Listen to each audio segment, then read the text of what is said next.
Olá, muito bom dia para você, muito bom dia para todo mundo, hein? Tá na hora da informação, tá na hora da prestação de serviço, tá na hora do seu AB1 dessa quarta-feira, dia 13 de agosto. 11 horas e 48 minutos, nós estamos juntos a partir de agora na telinha da TV Asa Branca, pelo G1, Caruaru e região e também pelo Globoplay. Vamos ver como é que está o clima aqui na capital do Agreste nessa quarta-feira. O dia deve ser de sol com muitas nuvens. A gente está vendo aí um pedação de céu azul, não é? Mas também pode variar para momentos de céu nublado, hein? À noite deve ser de muitas nuvens. Agora a temperatura está marcando 26 graus. Você confere aí na tela e a temperatura mínima deve ficar na casa dos 19 graus. E aqui no AB1, pessoal, nós vamos falar sobre a segurança pública no Estado. Todos os dias a gente fala sobre a violência, sobre assassinatos, sobre roubos e furtos, enfim. Os desafios para garantir a nossa segurança nas ruas continuam em aberto. Nesse sentido, mais de 2.000 policiais militares se formaram e foram apresentados ontem pelo governo do Estado. De acordo com a Secretaria de Defesa Social, eles vão reforçar o patrulhamento nos municípios pernambucanos ainda esse mês. Aqui no seu AB1, a gente vai trazer todos os detalhes daqui a pouco. E ao vivo com a gente tem Fábio Gomes, Priscila Martins, Joel Almeida e Gessé Acioli. E por falar em segurança pública, em Canhotinho, no Agreste Meridional, um homem foi preso com 10 armas. Imagina só, 10 armas, inclusive de grosso calibre. Não é isso, Fábio? Um bom dia para você.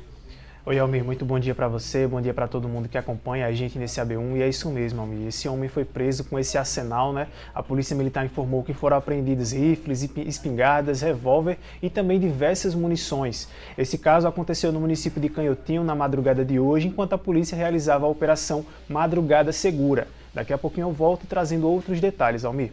Muito bem, Fábio. Priscila vai trazer informações sobre a Prefeitura de Caruaru, que deve retomar as obras de requalificação às margens da BR-104, no bairro Pinheirópolis. E com isso, a Prefeitura pretende retirar as barracas que comercializam nesse trecho. Então, a gente também quer saber para onde vão as pessoas que trabalham nessas barracas. Não é isso, Priscila? Bom dia para você. Oi, Almir, bom dia para você, bom dia Fábio, Joel, Gessé, a você, nosso telespectador. Pois é, a gente também quer saber para onde vão os ambulantes que trabalham aqui há anos e anos. A gente vai relembrar essa obra que custa mais de R$1 milhão na prefeitura, tem utilizado esse dinheiro, a obra está parada. Começou em 2021, deu uma parada, né? Tinha uma previsão de entrega. Depois não foi cumprida essa previsão, uma nova precisão que venceu agora em abril deste ano. E a gente quer saber como é que vai ser feita essa obra e quando é que vai ser entregue. E a situação dos vendedores ambulantes, né? Como é que eles continuam trabalhando aqui nessa região. A gente traz mais informações daqui a pouquinho. Muito bem, Joel vai falar sobre a Avenida José Rodrigues de Jesus, aqui em Caruaru. Como a gente sabe, essa via passou por um longo processo de requalificação também. As obras foram concluídas em abril, mas existem queixas em relação a alguns trechos dessa avenida. Não é isso, Joel? Bom dia para você. Oi, Almir, isso mesmo, bom dia para você, um ótimo dia para todo mundo. Uma obra muito importante que já foi anunciada, né, há muito tempo pelo governo municipal, desde 2023, e ao todo a obra custou quase 17 milhões de reais. Por aqui passa muita gente, todos os dias, manhã, tarde e de noite, pessoas não só de carro, de moto, muita gente a pé, inclusive pedestres, têm sofrido com esses problemas que foram apontados por a gente numa reportagem que você vai ver daqui a pouquinho. Então eu te convido para daqui a pouco entender por quê. Mesmo você não passando aqui, morando às vezes muito longe aqui da Avenida José Rodrigues de Jesus, vai ser afetado. Daqui a pouco eu volto com outras informações. Almir. Perfeitamente, Joel. E quarta-feira também é dia de oportunidades no mercado de trabalho, é dia de bem emprego e além das vagas disponíveis na região, Gessé Acioli, ao vivo, vai falar sobre direito trabalhista. Assunto de hoje, seguro-desemprego. Bom dia para você, Gessé. Bom dia para você, Almir, bom dia para quem está nos assistindo, uma ótima quarta-feira para todo mundo. Pois é, a gente chega com as vagas, né? São vagas aqui em Caruaru e em toda a região. A gente vai falar também sobre qualificação profissional, né? Reforçar aqui o convite para o pessoal no Qualifica PE e também falar sobre o seguro-desemprego, né? Que é quando o trabalhador fica desempregado e saber quando é que ele tem esse direito. Então a gente vai trazer todos esses destaques daqui a pouquinho aqui direto da Casa do Trabalhador. Daqui a pouco eu volto com mais informações sobre esses assuntos, Almir. Muito bem, Gessé, Joel, Priscila, Fábio, todo mundo junto e ao vivo nesse AB1 que está começando, hein? Agora a gente vai para o intervalo. Daqui a pouquinho você vai ver que a polícia prendeu 3 homens em Belo Jardim. Eles estariam, com mais de 500 pedras de crack. Todos os detalhes daqui a pouquinho, 11 horas e 53 minutos agora.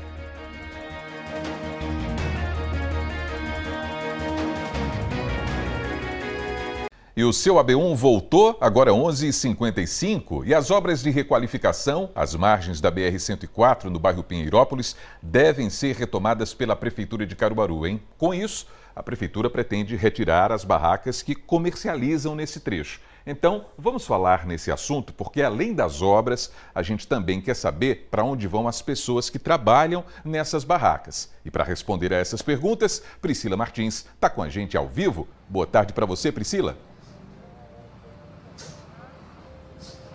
Oi, Almir, boa tarde para você, boa tarde para todos os nossos telespectadores. Isso mesmo. Primeiro a gente vai relembrar que essa obra faz parte do eixo turístico aqui de Caruaru, né? Uma obra que visa requalificar ali a frente da rodoviária. A gente vai mostrar agora, a gente está do lado oposto, né, da rodoviária, e ali parte da obra foi concluída. A gente já mostrou, inclusive, em outras oportunidades, que parte da obra já foi concluída, com calçamento, com parada de ônibus, com acessibilidade. A gente sabe, inclusive, que o que já foi concluído já está apresentando alguns problemas, como, por exemplo, calçamento cedendo, paradas de ônibus que os usuários não estão conseguindo utilizar porque pessoas em situações de rua têm utilizado o espaço com colchões, enfim, outros problemas já apareceram. Mas falando da obra, que inclusive tem um valor global aí de mais de 1 milhão, né? R$1.107.000, né? E agora o lado de cá, que vai ser começar a ser feito, que é esse lado daqui que a gente está. Começou em 2021, aí tinha a primeira previsão de conclusão para 2023, né? Aí não foi concluído, a obra ficou em 43% concluída, e aí depois uma nova data de entrega que se venceu em abril deste ano. E aí, para dar continuidade a essa reforma importante, eles notificaram esses vendedores ambulantes, né, que trabalham aqui há anos e anos, para que eles pudessem retirar os seus estabelecimentos daqui, né, as suas barraquinhas, para que a obra fosse feita. Essa notificação a gente vem acompanhando desde o início, já foram várias notificações, e ontem uma equipe da Prefeitura esteve aqui novamente, deu prazo de 24 horas para que os vendedores ambulantes saíssem daqui, né? E de acordo com uma conversa que estava tida aqui, com a vendedora ambulante, ela disse o seguinte, que tinha até um pedido para que eles pudessem se afastar um pouco, não era deixar de vender, mas afastassem um pouco para que a obra pudesse ser iniciada. Mais cedo, uma equipe de reportagem esteve aqui, conversou com alguns vendedores ambulantes, vocês vão ver agora qual é a insatisfação desses vendedores e a incerteza, porque eles não sabem para onde serão realocados, né? Se existe um espaço pensado para eles também nessa nova obra que vai surgir. Então, tudo isso tem passado pela cabeça deles e eles não sabem, é muito incerto o que vai acontecer com eles que já trabalham há mais de 10 anos, há mais de 20 anos nesse espaço. Veja aí. Ontem a gente recebeu essa notificação, porém a gente está sem saber o que fazer, que isso aqui, a gente sobrevive disso aqui, entendeu? Se não for isso aqui, a gente vai passar fome. Porque tem muito pai de família aqui, mãe de família trabalhando para arrumar o pão de cada dia. Agora eu queria outra coisa, eu queria que a prefeitura entendesse e fizesse pelo menos uns quiosquezinhos, cobrasse o solo semanal, anual, não sei como eles queriam, cobrava antigamente. Eles pelo menos ajudassem a nós que somos pequenos, já que estão mexendo com a gente, fizessem uns quiosquezinhos para cada um pai de família e cobrassem, que a gente pagava sem problema. Agora não, quer que a gente recolha tudo, coloque nossas barracas para o meio da rua, porém isso aí não vai passar 15 dias não. A prefeitura vem para recolher, porque também não pode, entendeu? A gente ficar com a nossa barraca no meio de rua. Será, se eles fizessem uma obra dessa aqui e padronizassem a gente aqui tudo direitinho, né?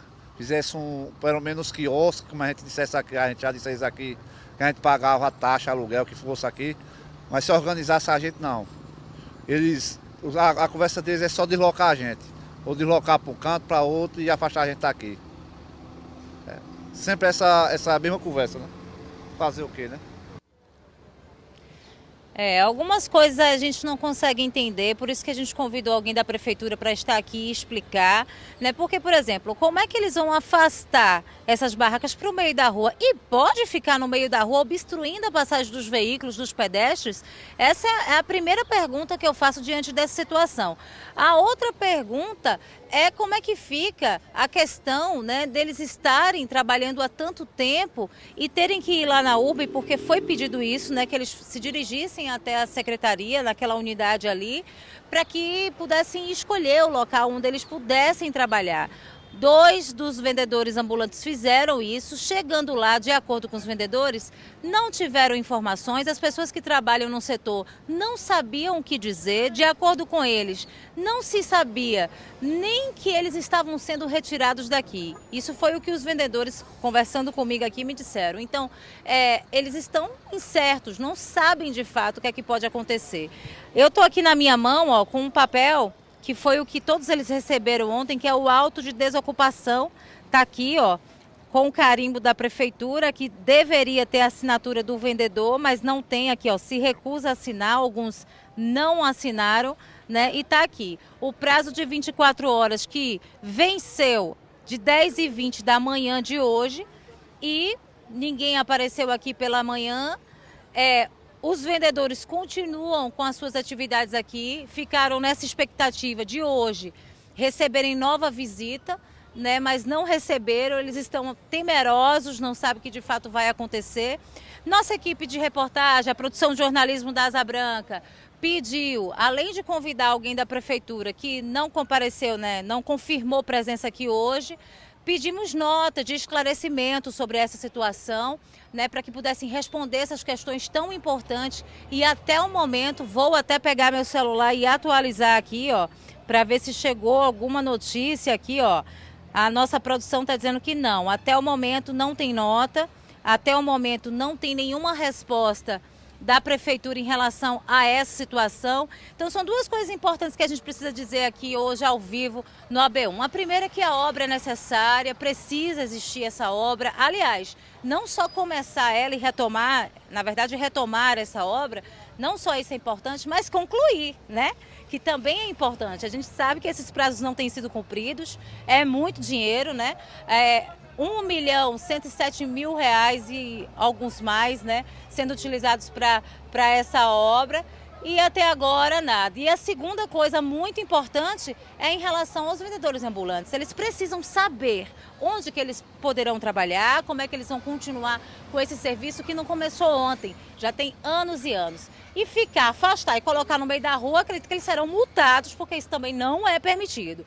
Então a gente quer saber essas respostas e estamos aqui com o espaço aberto para ter as respostas da Prefeitura de Caruaru. Almir, eu volto contigo aí no estúdio. Priscila, muito obrigado por essas informações ao vivo aqui no AB1. A gente vai seguir acompanhando, evidentemente, o andamento dessas questões, né? A gente compreendeu que havia um prazo, os prazos foi vencido às 10h20 da manhã de hoje, não é? E de acordo com esses comerciantes, as pessoas que atuam nessas barracas, ninguém apareceu da prefeitura. Muito natural que a gente pense que se o prazo terminou, apareceria alguém para conversar com esses comerciantes, né? Minimamente conversar. Pelo visto, pelos relatos, isso não aconteceu. A gente vai seguir acompanhando para entender também qual será o destino dessas pessoas. Como a gente sabe, as obras de requalificação serão retomadas, de acordo com o anúncio da Prefeitura, e agora resta saber o que é que será feito também do destino, não é? Da vida dessas pessoas que sobrevivem a partir do que vendem aí nessas barraquinhas. A gente vai seguir acompanhando aqui no AB1. Muito obrigado, Priscila. E agora, pessoal, o assunto é a Avenida José Rodrigues de Jesus, lá no bairro Indianópolis, aqui em Caruaru também. Porque depois das obras de requalificação, a nova avenida foi entregue no mês de abril desse ano. Se lembra? A gente mostrou tudo isso aqui no AB1. Mas passados esses meses, a situação da avenida tem sido questionada por quem passa por ela com frequência. Então, Joel Almeida está chegando ao vivo também e vai falar sobre esse assunto agora pra gente. Joel, boa tarde para você. Oi, Almir, boa tarde para você, boa tarde também para você que segue com a gente aqui no AB1. Olha só, nem parece que eu estou em um endereço privilegiado, uma das avenidas mais movimentadas, que muita gente passa por aqui, muita gente conhece. Essa daqui é a Avenida José Rodrigues de Jesus, entre os bairros Santa Rosa, esse local onde a gente está aqui, e desse outro lado, do lado direito, para quem está descendo, é o lado Indianópolis, o bairro Indianópolis, com muitos empreendimentos também muito conhecidos, como aquele shopping gigantesco ali, tem faculdade, vários prédios residenciais também, mais para cá, subindo do lado esquerdo. E olha só, essa avenida, ela foi reformada pela prefeitura, anunciada em 2023, passou todo esse longo período, depois foi entregue, de acordo com a prefeitura, em tempo recorde, em abril desse ano. 4 meses depois de entregue, que foi que a gente percebeu e muita gente procurou a gente para reclamar diversos problemas aqui. Parece que a avenida ela está inacabada. Pessoal, não reclama aqui do asfalto. A gente vai mostrar agora para vocês, o asfalto tá bom, motoristas não reclamam, mas em contrapartida faltam essas obras aqui de calçada, faltam outras obras também. Por exemplo, ali eu vou pedir para o Adelson Siqueira mostrar, mais para baixo ali é o canteiro, como o canteiro tá inacabado também. Mais para baixo, essa situação se repete. A gente preparou uma reportagem, vai mostrar para vocês agora os problemas que o pessoal tanto denuncia aqui nessa avenida. Veja. Esta é a Avenida José Rodrigues de Jesus, uma das mais importantes vias da cidade. Por aqui passam centenas de veículos e pedestres por dia. Para estar assim, a Avenida José Rodrigues de Jesus passou por uma grande reforma. A requalificação foi anunciada em 2023 pelo prefeito de Caruaru, Rodrigo Pinheiro. O prefeito de Caruaru, Rodrigo Pinheiro, também falou sobre outras obras em outras partes da cidade e anunciou que deve requalificar a Avenida José Rodrigues de Jesus. A obra foi orçada na época em pouco mais de 14 milhões de reais, mas até a conclusão o orçamento total saltou para mais de 16 milhões de reais. Meses depois, já em 2024, as obras começaram. A gente vai reconstruir a Avenida José Rodrigues de Jesus por completo. A obra começa em frente à UPA estadual e se estende até a Praça do Rosário. Então a gente dividiu a obra em várias etapas. A gente tem etapas de recapeamento, etapas de drenagem, etapa de reconstrução de base, subbase e todo um novo asfalto, lógico. Fora isso, a gente vai fazer toda a urbanização, paisagismo, novas calçadas, novos canteiros, a construção de um pórtico na entrada da cidade, que a gente não tem. Aqui é uma das principais portas de entrada para a cidade de Caruaru e a gente vem aí iniciando essa obra, que iniciou agora no mês de março. Ela tem um cronograma inicial de 5 meses, então a gente vai tentar correr aí contra o tempo para a gente fazer o máximo de obras antes do São João. Mesmo com mudanças no trânsito que causaram alguns transtornos, a primeira etapa da avenida foi entregue em maio do ano passado. A primeira etapa de requalificação da Avenida José Rodrigues de Jesus já foi entregue, que é essa parte que contempla a Praça do Rosário. Atualmente a obra está no trecho acima.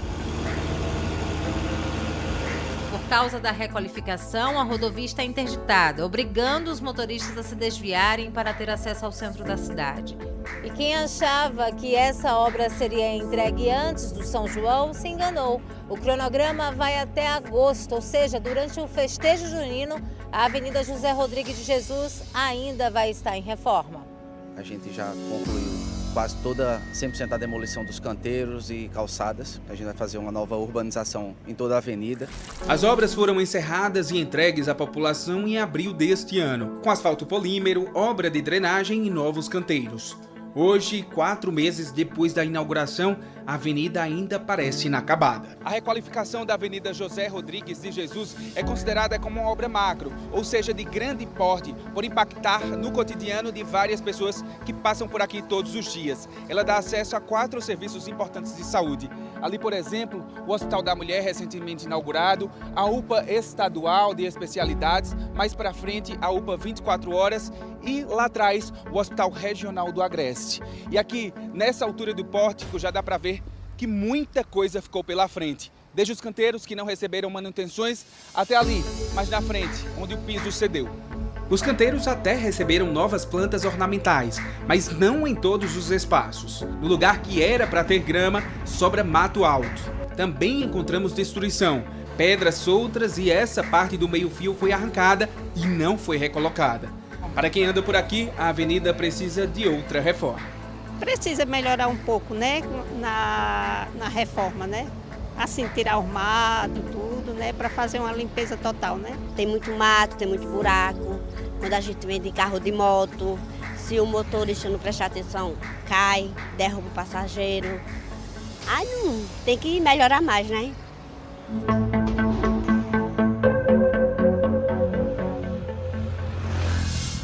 Aqui nesta outra parte da avenida, bem pertinho do Parque Ecológico, as obras foram feitas, construíram até essa escadaria. Mas o que a gente pode perceber é que os canteiros, permanecem do mesmo jeito, com muito mato alto e nenhuma parte urbanística. No outro lado da avenida, perceba que esta área continua sem calçada, que só foi feita até parte da avenida. E enquanto não há prazo para continuar o que ainda não foi concluído, nem novas obras para atender à necessidade da população, muita gente vai continuar no mesmo caminho.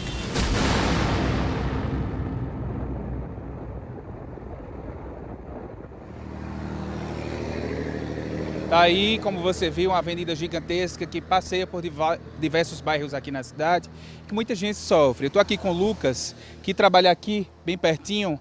Lucas, o que foi que prometeram com essa reforma e não cumpriram? Veja só, antigamente aqui ainda existia um canteiro, só que hoje não existe mais, é muito esgoto a céu aberto aqui e ainda por cima não tem onde o pedestre circular, e a insegurança é muito grande aqui sobre isso. Então falta uma calçada, né? Obrigado, viu, Lucas? A gente também convidou um especialista em direito público para estar aqui conosco, o Felipe Menezes. Felipe também é professor universitário. Boa tarde para você, Felipe. A gente mostrou na reportagem todos esses problemas, né? A avenida foi entregue de forma inacabada, né? A gente pode perceber que faltam várias coisas, calçada, o canteiro está ali com mato alto, falta também colocar esse projeto urbanístico com plantas. O que é que eu vou te perguntar? Foi ao todo quase 17 milhões de reais. Precisa de um novo orçamento público, precisa de uma nova licitação para poder arrumar tudo isso que não foi feito, que não foi prometido, que não foi entregue. Isso afeta de que forma todas as pessoas que passam por aqui e outras pessoas lá distante em outros bairros? Na verdade, como o orçamento está em execução, o que terá que ser feito é um realocamento. Então, provavelmente será retirado o recurso de alguma outra pasta, de alguma outra questão relevante para ser implementado, onde, infelizmente, provavelmente terá que ser refeito, a depender do que for apurado pela controladoria e os demais órgãos também de controle externo que fazem parte dessa composição. O prejuízo é sistêmico, né? O prejuízo não é só de quem mora aqui, de quem está sem a calçada, ou quem está com problema aqui do esgoto. Há também um problema relativo à questão mesmo fiscal, né? Então toda a população indiretamente acaba respondendo porque traz mais despesa, não é isso? Então acaba o ônus vindo de forma ampla em toda a sociedade, não apenas em quem mora aqui na localidade. Ou seja, a gente mostra aqui no AB1 todos os dias as comunidades que vêm sofrendo com diversos problemas, falta de calçamento, saneamento básico. A gente mostrou recentemente José Carlos de Oliveira, né? Outro bairro mais para cá, perto da Rendeiras também. Então, esse pessoal que mora distante também vai ser afetado, porque pode ser que esse dinheiro não chegue lá, porque vai ter que refazer aqui. Exatamente. Então, afeta não só porque vai ter que realocar o recurso de alguma outra questão fundamental, que tudo é urgente, não é isso? Mas tem a questão também do próprio erário público, né? Então isso também precisa ser observado para que haja um controle maior por parte da população. Muito obrigado pelas informações. Olha só, gente, enquanto você vai acompanhar aí na tela, eu vou ler as notas que a gente buscou para dar uma resposta para você, telespectador. A Secretaria de Infraestrutura Urbana e Obras, a CIURB, informa que, em relação à Avenida José Rodrigues de Jesus, no Indianópolis, a equipe de obras irá aos locais indicados para fazer o levantamento das demandas do ponto de afundamento dos danos causados no pórtico do meio-fio que não foi recolocado e da questão das calçadas. Já a Secretaria de Serviços Públicos informa que estamos em um período chuvoso e que acelera o crescimento do mato. Ainda assim, equipes estarão trabalhando na capinação da Avenida José Rodrigues de Jesus, dentro do cronograma de capinação que segue por toda a cidade. Essas, portanto, são as notas enviadas da Prefeitura pelas secretarias responsáveis sobre a Avenida José Rodrigues de Jesus. Eu volto contigo, Almir. Joel, muito obrigado pelas informações, é importante essa entrevista também, não é, com um especialista nessa área, né, falando sobre o poder público e seus compromissos também, e a gente vai seguir acompanhando. A gente ouviu aí as respostas das secretarias relacionadas a essas demandas e a gente vai torcer para que esse serviço seja feito assim, não é, de forma imediata, para a gente diminuir esses problemas que têm sido percebidos aí na Avenida José Rodrigues de Jesus. Até porque, gente, foi muito dinheiro, não é? Se a gente pensar que a obra estava orçada em 14 milhões de reais e depois esse orçamento sobe para 16 milhões de reais e em tão pouco tempo a gente está vendo essas falhas, esses problemas, é muito importante que a Prefeitura vá lá e resolva essas demandas. A gente está aqui torcendo por isso, para trazer essas informações atualizadas logo mais. Joel, muito obrigado pelas informações ao vivo aqui no AB1. E agora a gente vai para o Momento WhatsApp, pessoal. A reclamação de hoje vem do São João da Escócia. O Eric Rodrigues mandou um vídeo para a gente reclamando de um esgoto estourado no meio da rua. Vamos dar uma olhada? Boa tarde, me chamo Eric Rodrigues, sou aqui do bairro São João da Escócia, na rua Paulo Lima, que tem esse esgoto estourado. Há mais de 20 dias, está incomodando todo mundo, porque além do fedor, está criando bicho. E tá essa nojeira aqui. Já faz um tempão já. Ruim demais uma situação como essa, né, Eric? É água bem escura, a gente imagina também o mau cheiro, não é? Porque a gente está falando de estouramento de esgoto. A gente entrou em contato com a Compesa, viu, Eric? Eles disseram que apenas uma parte da rua Paulo Lima tem rede de esgoto operada pela companhia e que uma equipe será enviada ao local para avaliar essa situação, entender o que é que está acontecendo. A Compesa disse ainda que a população pode solicitar o serviço de reparo de esgotamento sanitário pelo WhatsApp 97345-7739. Então vamos aguardar esses reparos por aí também, né, Eric? Estamos juntos, hein? E você também pode mandar o seu vídeo para o nosso WhatsApp 99198-8212. E a gente vai seguindo com o seu AB1.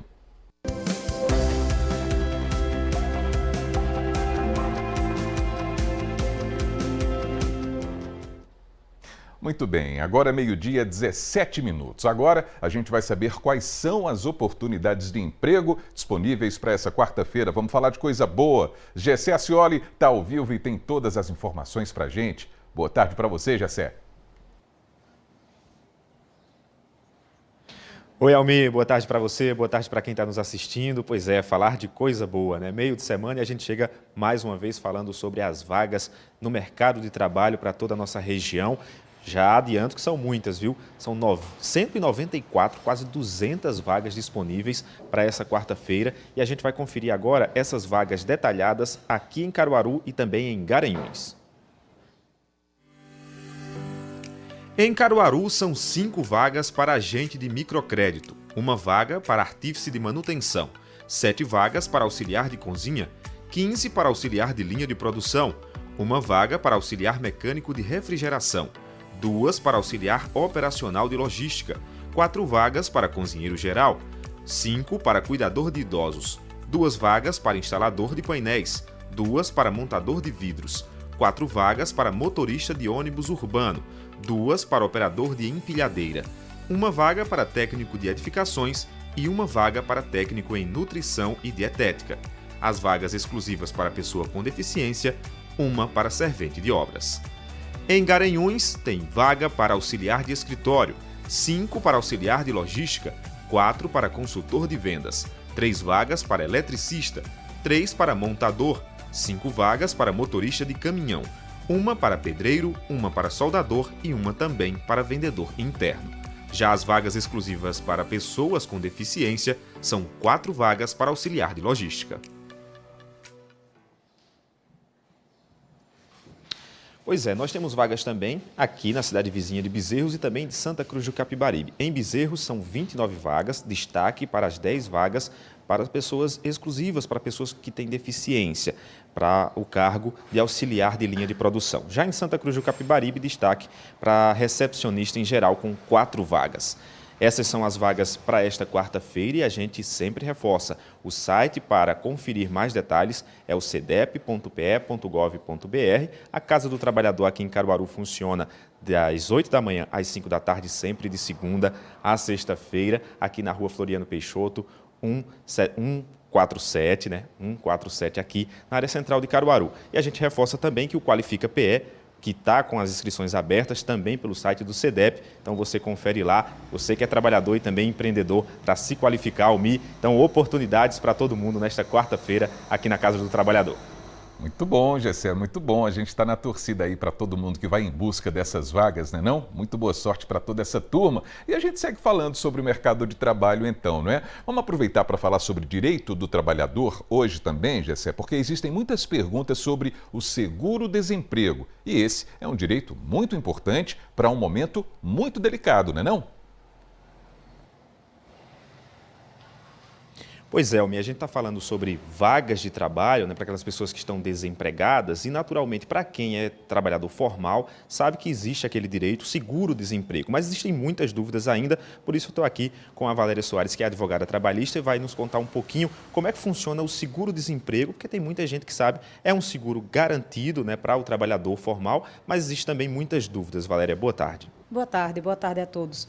Olha, o seguro-desemprego é aquele direito assistido àquelas pessoas que estão desempregadas, mas não só aqueles trabalhadores formais, aquelas pessoas que trabalham também com a pesca artesanal. Naquele período em que elas não podem fazer a pesca, elas também têm direito ao seguro-desemprego.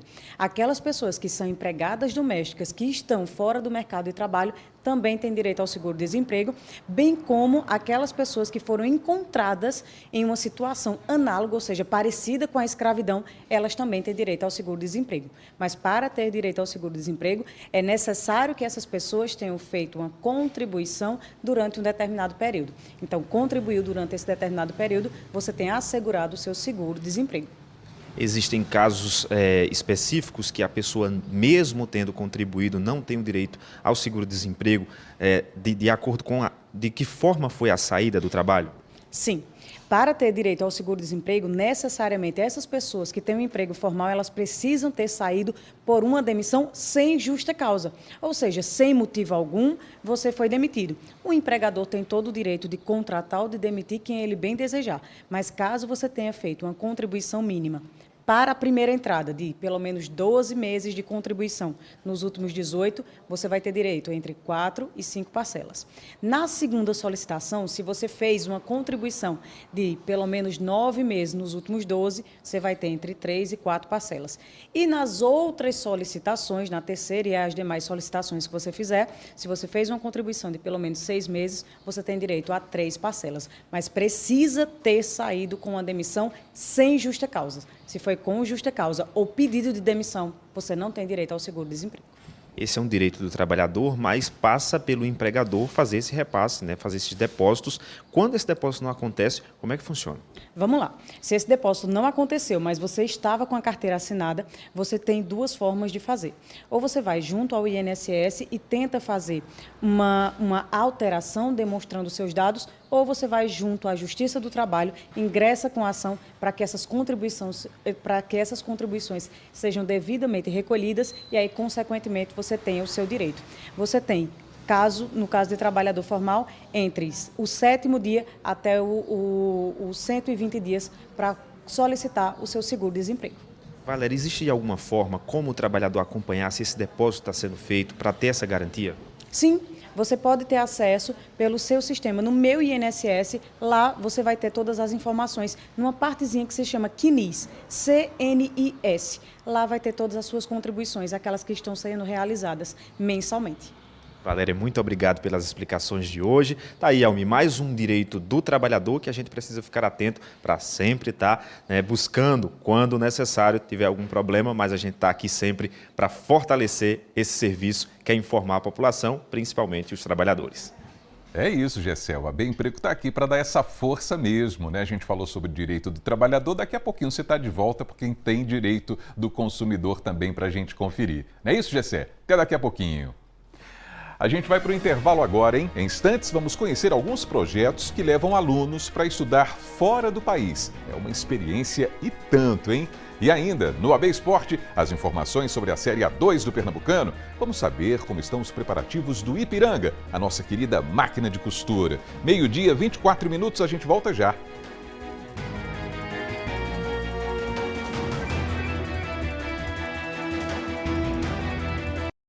AB1 de volta para você, 12h, 27 minutos, e agora vamos à redação para saber quais são os destaques do G1 Caruaru e região. Fábio Gomes está chegando ao vivo. Uma boa tarde para você, Fábio.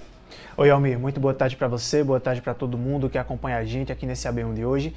E um dos destaques de hoje, Almir, a gente tem falando sobre a respeito de apreensão de drogas aqui em Belo Jardim. Esse caso foi registrado no município de Belo Jardim ontem à noite, quando policiais militares receberam informações do serviço de inteligência que estaria havendo um ponto de drogas, né, estaria acontecendo esse tráfico. E aí os policiais foram até o bairro Bom Conselho e conseguiram apreender 533 pedras de crack e prender 3 homens. A gente acompanha agora as imagens dessa apreensão, né, são muitas pedras de crack. Os policiais explicaram que quando eles chegaram no local, eles encontraram 2 homens que estariam com 55 pedras e estariam fracionando para comercializar. E aí o terceiro envolvido foi encontrado com 9 bolsas plásticas e outras 478 unidades dessa droga. Todos os envolvidos e o material apreendido foram conduzidos para a delegacia de Belo Jardim, onde foram formalizadas as prisões em flagrante. Almir.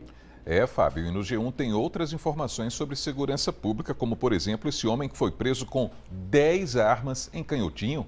Um verdadeiro arsenal, né, Almir? Essa apreensão aconteceu hoje pela madrugada, enquanto os policiais militares do BEP estavam realizando a Operação Madrugada Segura. Esse homem ele foi preso em Canhotinho pela madrugada. Diversos rifles, espingardas, revólver e também munições e cartuchos para espingardas foram apreendidos nesse arsenal. Ao G1, a polícia disse que as equipes estavam realizando essas diligências quando encontraram esse homem. A gente acompanha nas imagens aí essas armas de grosso calibre. Acessando o G1, o pessoal pode conferir a lista completa desse material que foi apreendido e que chama muita atenção, né, Almir?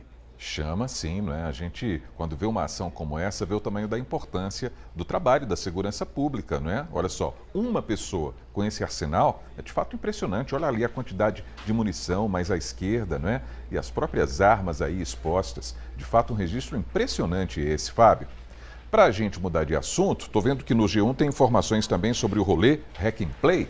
Exatamente, Almir. A primeira edição do Rolê Hack and Play, que vai acontecer aqui em Caruaru no final do mês de agosto, teve as primeiras programações divulgadas, são oficinas, workshops, palestras voltadas para a área da tecnologia. Esse evento ele continua com as inscrições abertas, essas atividades são gratuitas para o público e vai acontecer entre os dias 28 e 30 de agosto. O tema dessa primeira edição é O Futuro Nos Conecta. Essas oficinas, palestras e workshops, elas abordam assuntos como, por exemplo, o impacto da tecnologia na nossa atualidade. Entre a programação, tem oficina de Power BI para iniciantes, oficina de computação criativa para professores, oficina Biolab e arenas de robôs. A garotada mais nova gosta dessa área de tecnologia, com certeza vai se divertir bastante. Esse evento é realizado pela Ampla, pelo Porto Digital e tem também, né, parceria com a TV Asa Branca. E aí, para conferir todos esses detalhes e também o link para fazer a inscrição, é só acessar o G1, Almir.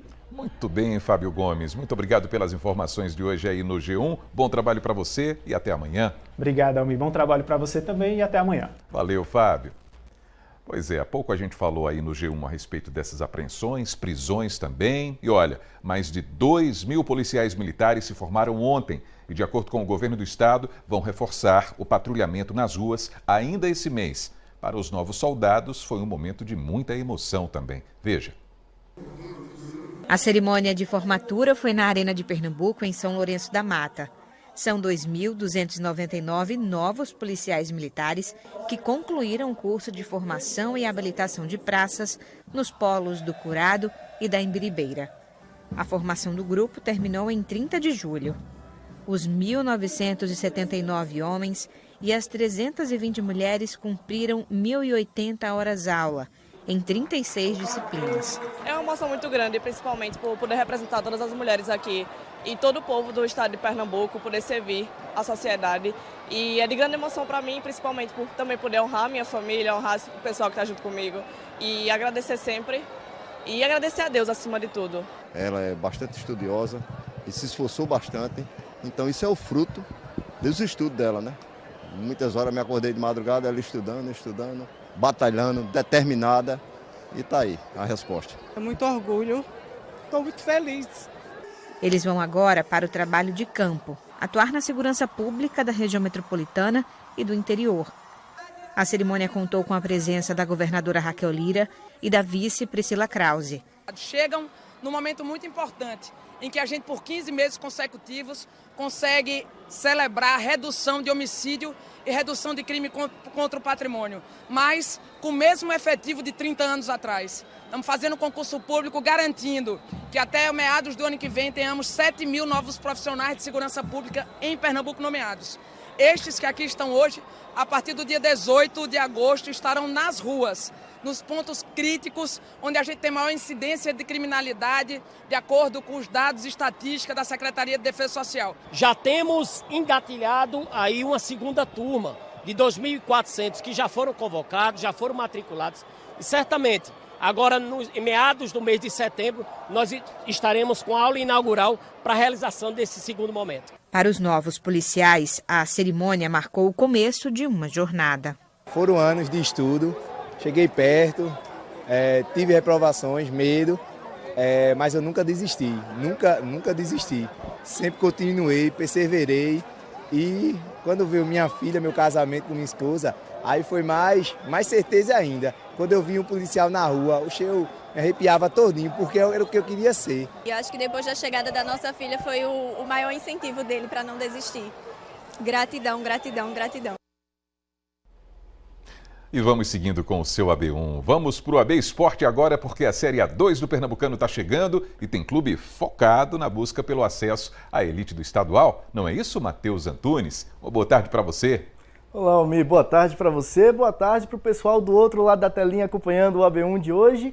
E olha, tem muito clube tradicional que vai participar dessa Série A2. O Ipiranga, lá de Santa Cruz do Capibaribe, aposta na experiência de um técnico que já se deu bem pela máquina de costura para voltar à primeira divisão. O treinador Neco foi campeão, inclusive, da Série A2 pelo clube em 2004 e volta para comandar a equipe este ano. Já faz 15 anos, Almir, desde a última vez que o Ipiranga jogou a primeira divisão do Pernambucano.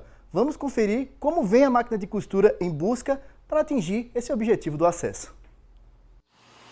Em Santa Cruz do Capibaribe, a máquina de costura está na ativa. Mas não é dessa que estamos falando, e sim do Ipiranga, a máquina de costura dos Gramados, que já iniciou a preparação de olho na Série A2 do Pernambucano. São 10 anos desde o último acesso do time, e a torcida está na expectativa por um novo retorno à elite. É que o Ipiranga faça um bom campeonato, né? E vá até o que merece, primeira divisão aqui do Pernambucano. Para uma cidade que nem Santa Cruz de Capibaribe, uma cidade muito movimentada, na terra da Sulanca, né? Então a gente merece estar na primeira divisão. É um time que sempre lutou. No comando do elenco alve azulino está ele, Neco, 61 anos e muita experiência no futebol regional. Inclusive, foi sob o comando de Neco que o Ipiranga venceu pela última vez a segunda divisão estadual. Lá em 2004, o time de Santa Cruz do Capibaribe fez história e a meta é repetir o feito mais de 20 anos depois. É um prazer, né? Sempre estar retornando aqui à cidade de Santa Cruz do Capibaribe. É a quinta passagem, né? Em 2004, quando subimos, né, para a primeira divisão, foi um fato histórico, né, para a cidade. O ano passado eu vim para tirar do rebaixamento e tive o convite agora, a felicidade de ter o convite da direção para montar essa equipe. E o treinador é exigente, sabe bem o que um time precisa para subir e já definiu, inclusive, a forma que o Ipiranga deve atuar na segunda divisão. O que eu gosto que meu time vença o jogo, tá entendendo? Eu não fico esperando achar uma bola durante 90 minutos para ganhar o jogo ou empatar. Eu acho que futebol é dessa forma, um time bem compactado, um time de jogadores que realmente usem a Série A2 como se fosse uma oportunidade de você ir para um. Essa será uma das edições mais disputadas da Série A2 do Campeonato Pernambucano. São 10 times, apenas um acesso. E apesar da dificuldade, o elenco do Ipiranga sabe bem qual meta buscará ao longo da temporada. A expectativa da gente é ser campeão, né? Subir o time, colocar ele no lugar onde ele nunca devia ter saído, né? Que é na primeira divisão. E a gente está trabalhando, né, dia após dia. E se Deus quiser, a gente vai conquistar esse objetivo. Muito feliz aí. Mais uma oportunidade. Expectativa boa, né? Belíssimo trabalho aí que o professor está fazendo. E pode ter certeza que vai vir um time bem competitivo e rumo aí o acesso. Elenco consciente, trabalho firme para chegar forte na competição. O Ipiranga está no Grupo A, ao lado de Porto, Caruaru City, Vitória e Águia de Cumaru. A estreia será em casa, contra o Porto. E o Limeirão já está pronto para receber fortes emoções e ser o palco das batalhas da máquina de costura nesta temporada. É isso, e a primeira divisão está sentindo saudade também do Ipiranga, da máquina de costura, né, Matheus? Eu lembro de partidas do Central contra o Ipiranga aqui em Caruaru e algumas partidas que eu fui ver lá, no Limeirão também. Sempre jogos difíceis, né? Bons elencos montados pelo Ipiranga e a gente está com saudade desses duelos aí. Muito importante a gente ver essa preparação então, seu Matheus. Exatamente, é um time tão tradicional, né? Faz falta realmente jogar uma Série A. Eu também lembro quando eu era mais menino, mais moço. Rosenbrick passando por lá, outros atletas, grandes nomes passaram pela máquina de costura e fazendo boas campanhas, inclusive, nos anos 2000 principalmente. É um clube de muita tradição, um clube que merece também, agora como a gente viu, ser muito difícil, muitos clubes tradicionais disputando essa Série A2 para só o campeão ter o acesso para a Série A é realmente muito difícil, Almir. Exatamente, esse funil está apertadíssimo, só sobe um aí, ó, para a elite do futebol pernambucano, impressionante. Então, falando na Série A2, já temos as definições dos grupos dessa competição, meu caro Matheus? Temos sim, a Federação Pernambucana de Futebol dividiu o campeonato em duas chaves. A gente já viu no VT a primeira chave, o Grupo A, com 5 clubes em cada chave. Simbora conferir aqui no telão. Na primeira chave, o Grupo A, como a gente vinha falando, tem o Águia, que está jogando na cidade de Surubim, o Caruaru City, nosso Leopardo, o Porto, tão tradicional Porto aqui de Caruaru, o Vitória, sempre um time chato de jogar contra, um time que monta bons elencos, e a nossa máquina de costura fechando o grupo A.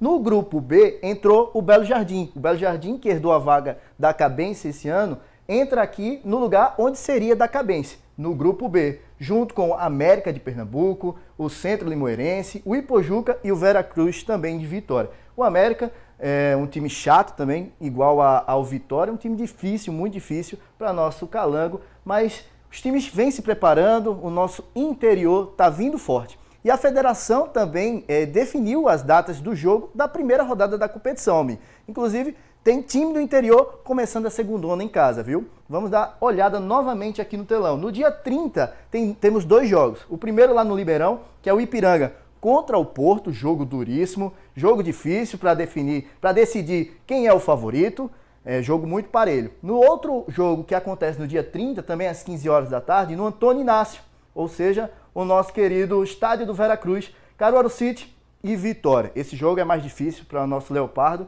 mas também, como a gente viu semana passada, a preparação do Caruaru City vem um time forte, um time que tem sede de título, então é um time que vem também para brigar por essa primeira colocação.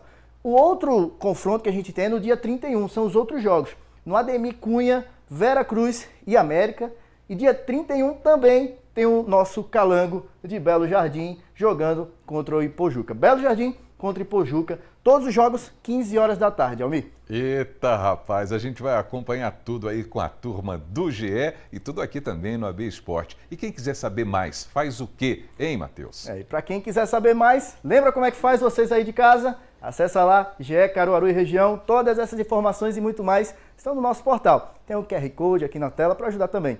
Valeu, meu amigo Almir, abraço para você e para todo mundo acompanhando a gente. Até amanhã, se Deus quiser. É isso aí, abraço para você também, meu amigo Matheus Antunes, valeu!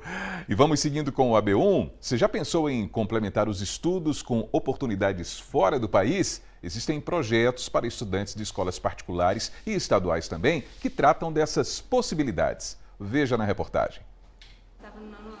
Beatriz é do ensino médio e só tem um sonho: estudar fora do país. Para isso, ela participa desde o ano passado de um programa de intercâmbio do colégio em que estuda, para planejar cada viagem e se preparar para as universidades internacionais. Esse programa ele é um preparatório para quem deseja estudar fora do Brasil. Ele é de extrema importância. Eu participo há 2 anos e tem me ajudado muito na construção do currículo para estudar fora, que é muito importante. A gente conhece o processo, nós somos preparados para o processo de aplicação para as universidades, os testes necessários e tudo que envolve. Eu já estou há um bom tempo e tem me ajudado muito. No ano passado, ela foi para a Califórnia, nos Estados Unidos, e nos contou como foi a experiência. Foram 15 dias que eu passei na Universidade da Califórnia e foram fazendo um curso, e isso me fez querer ainda mais. Graças ao programa, eu sabia bastante sobre o processo de aplicação, eles me deram todo o apoio e eu consegui ser aprovada nesse curso na UCLA, que é uma das melhores universidades dos Estados Unidos. Este ano o destino será a NASA, onde ela vai fazer um mini curso e viver essa experiência de novo nos Estados Unidos. Esse ano, em outubro, eu vou para a NASA com o programa NASA Young Leaders, passar uma semana. O que vocês vão fazer lá? É um curso na área de STEAM, onde nós vamos ter várias experiências nessa área. Há uma competição também, são pessoas de todo mundo. E minhas expectativas também altas. Estudar fora do país é um sonho possível para os alunos deste colégio. O diretor explica o porquê deste incentivo. O programa de intercâmbio ele tem uma ideia de valorizar as melhores habilidades dos alunos, né? Então ele pensa, ele verifica as habilidades, ele estuda o que o aluno tem de melhor, ajuda esse aluno a montar esse portfólio. Então, o que é que você precisa destacar no campo esportivo, o que você precisa destacar na questão de linguagem, na questão musical, se você tiver essas habilidades musicais, para além da base acadêmica, que é tão importante também para isso.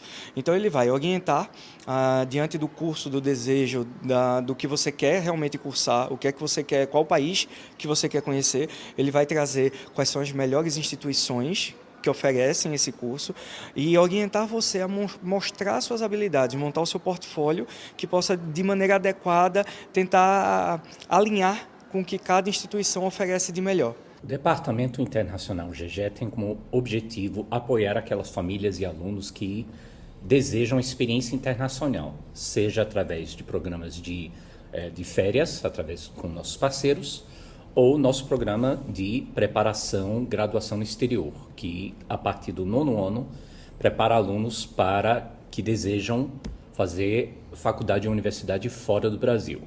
É um programa que tem 3 fases a partir do 9º ano e que vem dando resultados. Temos alunos hoje nos Estados Unidos, na Europa, já para Portugal, já tivemos alunos aceitos no Canadá.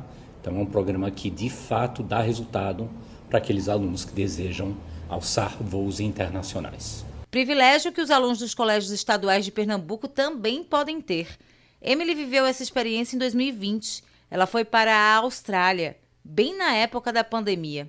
E foi lá que ela conseguiu treinar o inglês e se capacitar mais intelectualmente com as trocas de experiências. E aí eu tive a oportunidade de fazer um período de estudos no ensino médio de lá, conviver com pessoas de outros países, e foi bem enriquecedor. Eu consegui um repertório muito bom, uma bagagem cultural, consegui criar um pouco mais de maturidade, de resiliência, de estar exposta assim, a desafios, um idioma novo, um país novo, com uma família que eu tinha acabado de conhecer, então foi muito positivo. Para ela, esse contato foi muito significativo na formação.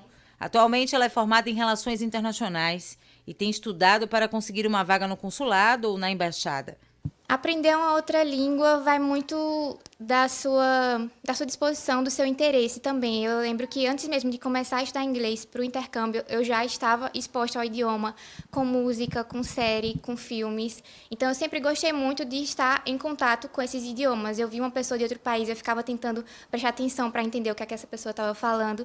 Então, ir testando esses primeiros contatos, ver o quanto você consegue ir se identificando com o idioma, com o estilo de vida de outro país, e a partir disso você vai estudando e se dedicando. Eu perguntei a ela em português quais os benefícios de persistir nos sonhos. mesmo que pareçam difíceis. E em inglês ela me respondeu. I think the benefits of pursuing a dream is the feeling that you can do anything. If you want something and you go after it, you can achieve it. Olha aí, agora é 12h46, conhecimento é tudo, né não? A gente vai para o intervalo, no próximo bloco a gente vai falar sobre a ordem de serviço assinada pela Prefeitura de Garanhuns para a reforma do galpão da SEAGA, lembra? Os feirantes continuam reclamando da situação precária no local. A gente volta já, 12h47 agora. Então o seu AB1 está de volta, 12h49. E em Garanhuns, a Prefeitura assinou a ordem de serviço para a reforma do galpão da SEAGA, a Central de Abastecimento de Garanhuns. O local está parcialmente descoberto desde o ano passado, quando parte da cobertura desabou. Veja.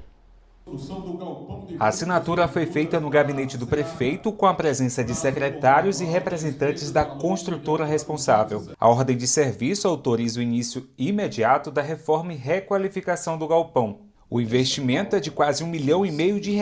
A gente começou a trabalhar o projeto desde o ano passado, mas só agora, depois na licitação, a gente conseguiu agora dar a ordem de serviço. A obra vai começar já esse mês e a gente espera que nesses 10 meses possa ser concluída, e a gente já está também trabalhando o projeto de fazer um novo piso ali para deixar tudo bonito, organizado, moderno, à altura que aquela comunidade ali, aqueles comerciantes precisam e merecem. A gente está fazendo investimento ali de R$1,5 milhão em recursos próprios.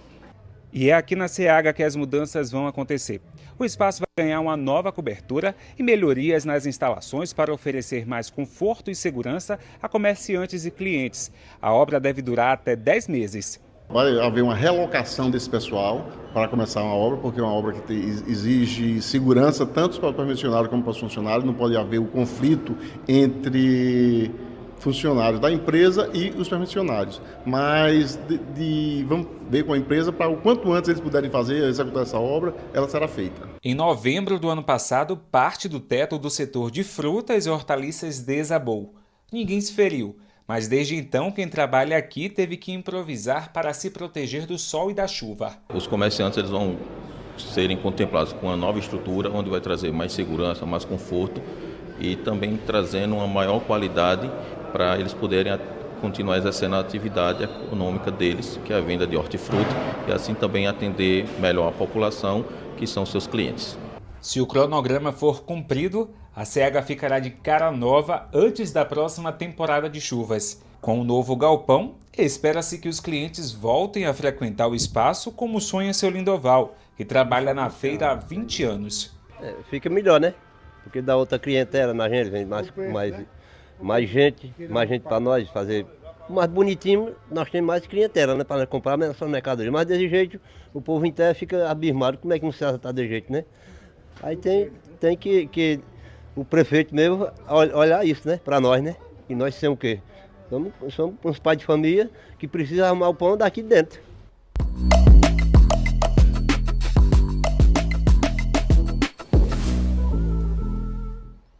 Bom, e quarta-feira também é dia de falar sobre o direito do consumidor, sobre o seu direito. É hora da gente trazer soluções rápidas para as dificuldades enfrentadas no dia a dia de quem faz alguma compra ou adquire algum serviço. E a bronca de hoje é sobre cartão clonado. Acontece muito, não é? Então vamos falar com Gessé Acioli para entender que história é essa. Gessé, conte tudo para a gente. Pois é, Almir, uma situação bem complicada, né? Quando você tem o cartão, por exemplo, de sua conta bancária clonado e aí aparecem aí retiradas indevidas, né? A pessoa teve acesso aos seus dados, isso é bem complicado. Esse é o caso da mãe do Jadson Daniel, que relatou para a gente que está sofrendo com esse problema. Vamos conferir. Olha, é o seguinte, a minha mãe é aposentada, está acamada, vai fazer 2 anos, teve o 4º derrame. E em seguida, o cartão dela foi clonado no Rio de Janeiro. E lá tiraram o dinheiro dela, sacaram o dinheiro pela Caixa Econômica. E em seguida, quando eu fui receber mais ela, né, que eu estou na frente por ela não tinha dinheiro, não saldo na conta dela. Então procurei a Caixa Econômica. Em seguida, a Caixa Econômica me informou o que aconteceu, me relatou tudo, me deu um documento mostrando conta, dados, tudo. E em seguida, me falou que era para me fazer um protesto. Tudo bem, até aí eu dei o início do protesto. Só que em seguida agora a Caixa Econômica está pedindo para mim fazer uma nova identidade para minha mãe, para que ela faça a assinatura em polegar.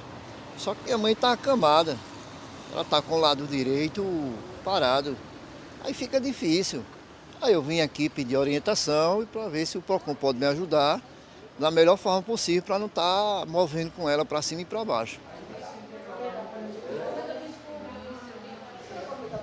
Pois é, a situação bem complicada porque envolve também, além da burocracia, todo o processo de uma pessoa acamada, né? Por isso, a gente está aqui com a Cíntia Nunes, que é a gerente-geral do PROCON Caruaru. Cíntia, uma situação bem complicada essa, né, da mãe do Jadson, que acaba, né, tendo que passar por uma burocracia depois de ter tido o cartão clonado. Boa tarde.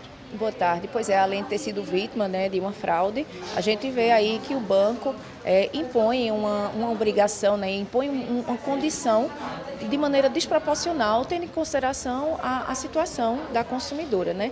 É bom ressaltar que a súmula 479 do STJ dispõe que os bancos, as instituições financeiras, elas são diretamente responsáveis por fortuitos internos relacionados a fraudes e delitos praticados por terceiros. Então, nesse caso, já ficou bem evidente que foi reconhecido que houve, de uma certa forma, uma falha na segurança da instituição financeira que causou esse golpe, né, ocasionou essa conduta criminosa, causando prejuízo a essa consumidora, e agora ela está sendo punida, né, na forma ela está sendo punida, tendo em vista que ela não tem como satisfazer o que a instituição está requerendo, tendo em vista a situação dela. Então, há necessidade de uma apuração mais minuciosa em relacionada a isso e tratar a consumidora como uma pessoa em situação de hipervulnerabilidade, né, considerando que ela não tem como dispor esse documento exigido, mas ela não pode, esse processo, essa tramitação em virtude da regularização da situação não pode cessar em virtude dessa ausência de documento, até porque ela tem documento, mas o banco exige um novo documento, exige algo que ela não pode satisfazer dessa forma. Então, é correto o filho dela ter procurado o PROCON para que a gente tome as providências, para que a gente consiga restabelecer essa situação e a consumidora possa ter, então, seu direito observado, possa ter sua conta regularizada e, se houve qualquer eventual prejuízo, ela possa ser ressarcida. A gente sabe também que é um perigo essa questão da clonagem, porque, além dos dados, o acesso à conta, como aconteceu nesse caso específico, as pessoas precisam tomar bastante cuidado. Isso, inclusive, a gente vê muito caso, principalmente por causa de questão de aplicativo, de acessos a SMS, a aplicativos. Então, é muito importante que o consumidor fique atento sempre ao seu extrato, que o consumidor não clique em nenhum link, porque ao clicar em links recebidos por SMS, por WhatsApp, muitas vezes é para invadir o dispositivo do consumidor. Então, o consumidor é importante que ele fique sempre atento a essas questões, ele tenha esses cuidados também para que não seja vítima de nenhum golpe, nenhuma fraude, nada que possa intervir na conta do consumidor e cause um prejuízo, o que vai causar, queira ou não, de uma certa forma, mesmo que o banco venha a ressarcir, mas causa um transtorno imediato para o consumidor. Então, o consumidor é importante ficar atento às suas informações, aos seus dados e não clicar em links recebidos, já que os bancos, as instituições financeiras não mandam nenhum tipo de contato nesse sentido. A gente reforça também, né, Cíntia, que o serviço do PROCON é exatamente dar esse auxílio, do caso, né, dessa senhora que está acamada, que naturalmente está tendo essa burocracia por parte da agência bancária para resolver o seu problema. Isso, a gente tenta restabelecer nessa situação, a gente busca restabelecer tendo em consideração, levando em consideração a situação da consumidora, para que a gente possa trazer, né, para que ela consiga restabelecer sua conta, para que ela consiga restabelecer a sua situação financeira, possa receber seus proventos, qualquer que seja a sua movimentação financeira, de maneira a equilibrar, né, a trazer o equilíbrio novamente nessa relação jurídica, de maneira que ela não seja exigida dela nada que seja desproporcional, que seja desarrazoado. Ok, Cíntia, muito obrigado pelas informações. Cíntia Nunes, que é gerente-geral do PROCON, então está aí, né, a situação é complicada, né, porque primeiro tem os dados vazados através, né, de uma clonagem, também tem o fato da retirada indevida dos valores. Então, se você, assim como o Jadson, tem essa situação em casa de um conhecido e de repente quer tirar essas dúvidas, manda sua mensagem para o nosso quadro Seu Direito. Sempre às quartas-feiras a gente está tirando as dúvidas com um especialista, seja aqui no PROCON, seja com um advogado, a especialista na área. É só mandar sua mensagem para o nosso WhatsApp, DDD 81 99198-8212 e participa com a gente que a gente vai estar aqui para reforçar o seu direito e, claro, garantir as respostas necessárias para que você possa percorrer o caminho certo, Almir, para resolver o seu problema. E isso toda quarta-feira aqui no AB1. Valeu, Gessé. Bom trabalho para você. E amanhã é dia de consultório, hein? No AB Saúde dessa quinta-feira, nós vamos falar sobre problemas vasculares. Veja. Elas incomodam, seja pela questão estética, seja pelas dores causadas. E o que parece muitas vezes algo ligado apenas à aparência pode ser algo bem mais sério e que precisa ser tratado. As doenças vasculares estão associadas às veias torcidas ou dilatadas, que aparecem principalmente nas pernas e nos pés. Tem alguma dúvida sobre os problemas vasculares? Participe do AB Saúde e um especialista vai ajudar a responder os casos de quem sofre com esse tipo de problema. É no AB1 desta quinta-feira. Muito bem, e agora a gente faz um registro muito importante, porque esse dia 13 de agosto marca mais um aniversário de um dos nossos maiores compositores, Onildo Almeida. O mestre Onildo completa hoje 97 anos de idade, olha o sorrisão. 97 anos de arte, de criatividade e de observações sobre a vida nordestina. Então fica a nossa saudação, o nosso abraço ao poeta da Feira de Caruaru, mais que uma música, um hino, uma amostra em forma de canção do nosso maior patrimônio e fonte de sobrevivência para tantas famílias nascidas aqui em Caruaru ou não. Parabéns, seu Onildo, o senhor nos orgulha demais com essa vitalidade e com toda essa história, hein? Feliz aniversário! E daqui a pouquinho tem o Panorama CBN. A gente vai conversar com o tecnólogo em ciência da computação, Murilo Souto. Vamos falar sobre o uso da inteligência artificial nas empresas. O Panorama começa às 2h, na rádio que toca notícia. E assim termina o seu AB1 dessa quarta-feira, agradecendo demais a sua presença aí do outro lado. E a gente volta a se encontrar amanhã, se Deus quiser, a partir das 11h45. Valeu, pessoal!